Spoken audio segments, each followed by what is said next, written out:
Est-ce que quelqu'un a été édifié ce soir? Vous avez été, le Seigneur vous a encouragé? Voilà.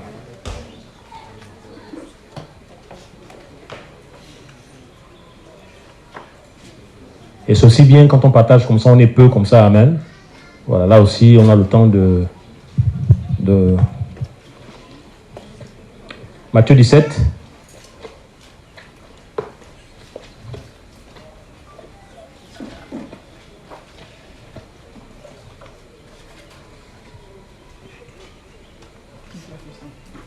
Merci, mon frère.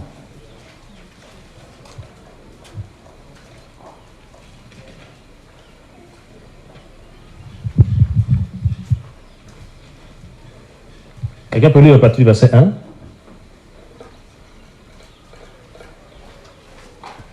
17, verset 1er. Et 6 jours après, Joshua prend Pétros et Jacob et son frère Yoannan et les mène à l'écart sur une haute montagne. Et il fut transfiguré en leur présence. Son visage resplendit comme le soleil et ses vêtements devinrent blancs comme la lumière. Et voici, Moshe et Élia leur apparurent, s'entretenant avec lui. Mais Pétros, prenant la parole, dit à Joshua, Seigneur, il est bon que nous soyons ici. Faisons-y, si tu le veux, 3 tabernacles, un pour toi, un pour Moshe et un pour Élia. Verset 5. Comme il parlait encore, voici une nuée resplendissante le couvrit de son ombre. Et voici, une voix fit entendre de la nuée ces paroles. Celui-ci est mon fils bien-aimé, en qui j'ai pris mon bon plaisir. Écoutez-le. Et lorsque... Amen, tu peux t'arrêter là. Amen. Voilà. Donc, je vais m'arrêter sur ce verset qui dit, et comme il parlait encore, voici une nuée resplendissante, les couvrit de son ombre, et voici une voix fit entendre de la nuée ces paroles en disant, celui-ci est mon fils bien-aimé, en qui je prends plaisir, écoutez-le. Alléluia. Frère, je voulais un peu nous partager ça, c'est parce que aujourd'hui, nous sommes dans les temps de la fin, amen. Et l'ennemi, qu'est-ce qu'il a fait? Il a multiplié ses serviteurs. Je vous assure, l'ennemi a multiplié ses serviteurs. Quand je parle de ses serviteurs, c'est aussi ses servantes. Alléluia. Et Paul, apôtre du Seigneur, dit, le Mashiach lui-même pouvait dire d'abord, ils viennent en vêtements de brebis. Amen. Mais au-dedans, ce sont des loups. Et quand on parle d'un loup, nous savons tous comment travaille le loup. Le loup, quand il vient pour déchirer. Il vient pour détruire. Alléluia. Il dit, ils viennent en vous en vêtements de brebis, mais au-dedans. Il parle du cœur. Amen. Il parle du dedans. Il parle du cœur. Il dit, au-dedans, ce sont des loups. Et la Bible nous dit qu'il n'y a aucune créature qui est cachée devant le Seigneur. Tout est mis à nu à celui à qui nous devons rendre compte. Alléluia. Et quand on dit qu'ils viennent en habit de brebis, ça veut dire quoi? Ça veut dire qu'ils prêchent comme toi.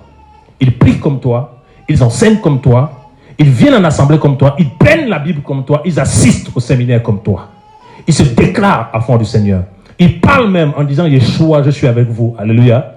Mais la Bible nous dit que non, qu'au-dedans, ce sont des loups. Alléluia. Donc, en fait, le Seigneur veut nous faire comprendre que non, qu'ils viennent, mais ils ne m'appartiennent pas. Parce que dans la parole, le Seigneur pouvait dire, je connais mes brebis. Et elles me connaissent. Je connais mes enfants. Alléluia.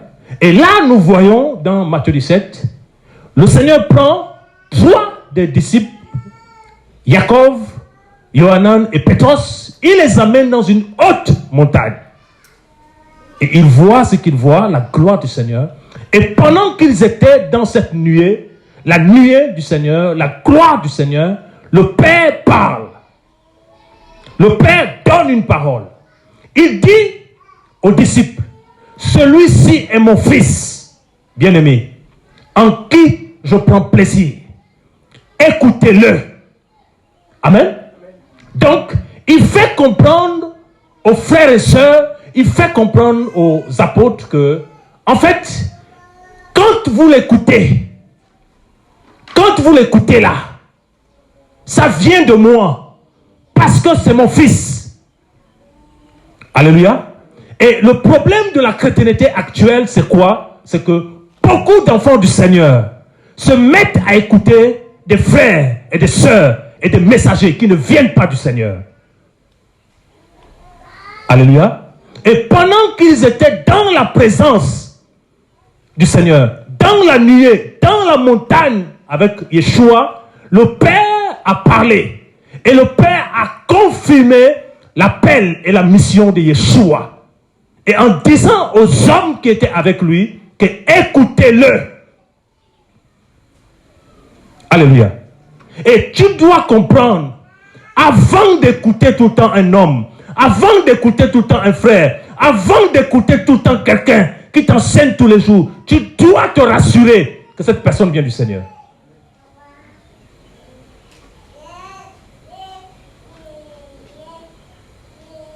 Alléluia. Tu dois te rassurer d'abord que cette personne vient du Seigneur. Mais moi qui te parle, il faut que tu te rassures.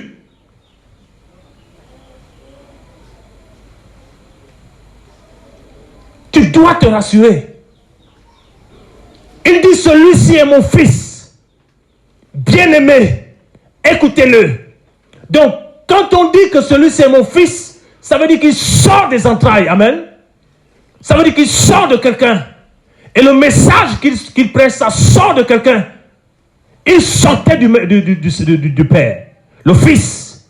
Donc, le message qu'il devait donner, l'évangile qu'il devait prêcher, l'enseignement qu'il devait donner, ce n'était pas lui, ça venait du Père. Amen. Ça venait du trône de la grâce. Et il ne pouvait que donner un évangile qui sauve, parce que lui-même aussi, il était en route vers le ciel. Et les apôtres ont eu la confirmation qu'il vient du Père. Il est du Père. Et il parle de la part du Père. Alléluia. Et c'est cela notre problème avec la génération actuelle. On écoute des personnes qui ne sont pas du Seigneur. Alléluia. Maintenant, comment le Seigneur a commencé à parler et en disant que non, que celui-ci est mon fils bien-aimé. Écoutez-le, c'était dans la présence du Seigneur. C'est dans l'intimité, c'est dans la présence du Seigneur. Plus tu passes du temps avec le Seigneur, il te dira que celui-là n'est pas de moi. Amen. Plus tu passes du temps avec le Seigneur, il te dira que quitte de ce groupe-là. Plus tu passes du temps avec le Seigneur, il te dira fais attention à ça. Écoute ça, mais n'écoute pas ça. C'est la présence du Seigneur.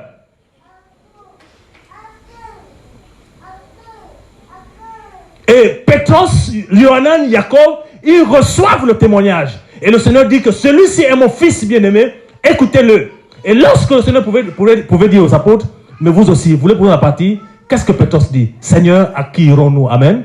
C'est toi qui as les paroles de la vie éternelle. Donc l'évangile que le Mashiach prêchait, l'évangile que le Seigneur apportait, c'était un évangile qui nous donnait la vie éternelle. La vie éternelle, c'est qu'ils te connaissent, toi, le seul elle, et celui que tu as envoyé, Yeshua, Mashiach. Amen. Donc ça veut dire que s'ils ne viennent pas du Seigneur, ce qu'ils prêchent là, ça ne vient pas du Père. Amen. Et c'est un évangile qui nous conduit en enfer.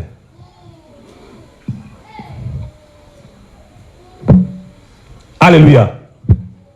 Tu dois te rassurer que celui dont tu écoutes tous les jours sur YouTube là, que ça vient du Seigneur. Tu dois te rassurer.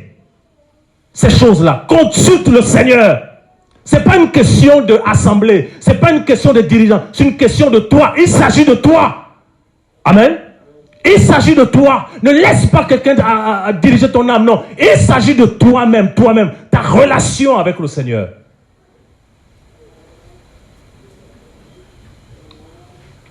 Il s'agit de toi.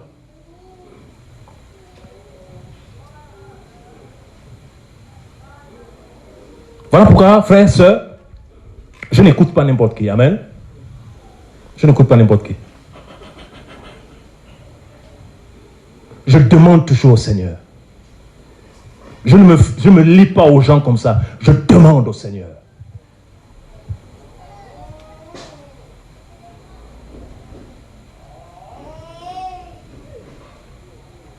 Et pendant qu'on partageait tout à l'heure sur le choix, et on pouvait comprendre que non, que le Seigneur nous disait que non, que la grâce est trompeuse. Amen.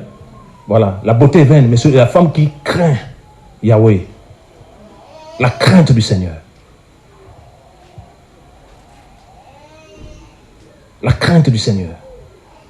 Il y a plein de prédicateurs, plein de personnes que l'ennemi a suscité dans ces derniers temps pour détruire son œuvre, pour détruire les enfants du Seigneur. Il est temps maintenant, frères et sœurs, en tant qu'enfants du Seigneur, de plus avoir le regard sur le Seigneur que sur l'homme. Plus sur le Seigneur. Et le Seigneur te dira, là c'est bon, et là c'est pas bon. Amen.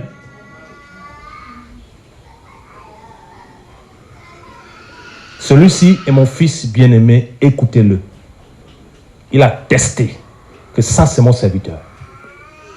Et si c'est son serviteur, ça veut dire que le message qu'il porte, ça vient du trône de la grâce.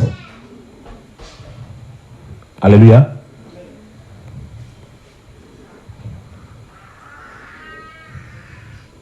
Et quand nous lisons la parole dans le livre Actes des Apôtres, on voit un ange qui apparaît à Corneille, c'est Corneille, non?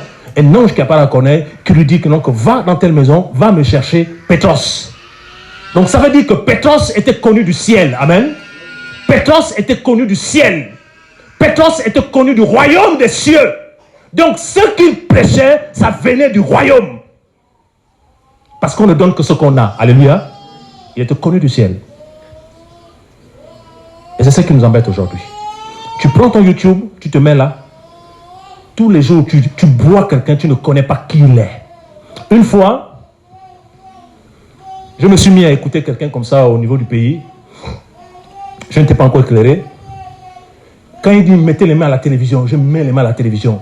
Les choses se passent. Je dis ah, ça c'est la puissance du Seigneur. Quand tu lui mets les gens comme ça, tu commences à cracher, tu dis ah, ça c'est la puissance du Seigneur. À chaque fois quand il passe à 20h et quand il venait prêcher, il venait tout en blanc.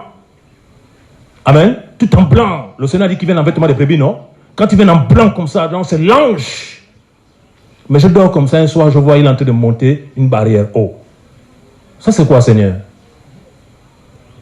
Le Seigneur me montre, il monte une barrière, il marche sur la barrière.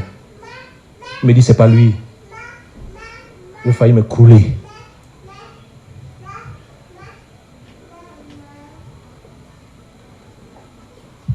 Alléluia. Et là, il me donne ce message-là. Avant d'écouter quelqu'un, il faut que je rende témoignage de lui d'abord. Avant de te laisser enseigner par quelqu'un, il faut que je rende témoignage de lui.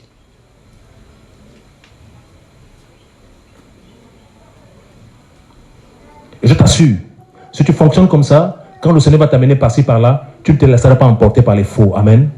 Tu vas être prudent. Et la Bible déclare, lorsque la prudence fait défaut, le peuple fait comment? Il tombe. Il faut être prudent, tout en consultant le Seigneur. Tout en consultant le Seigneur. Et le Seigneur va te dire. Alléluia. Voilà. C'était ce partage-là que je voulais partager avec vous. Est-ce qu'on peut prier?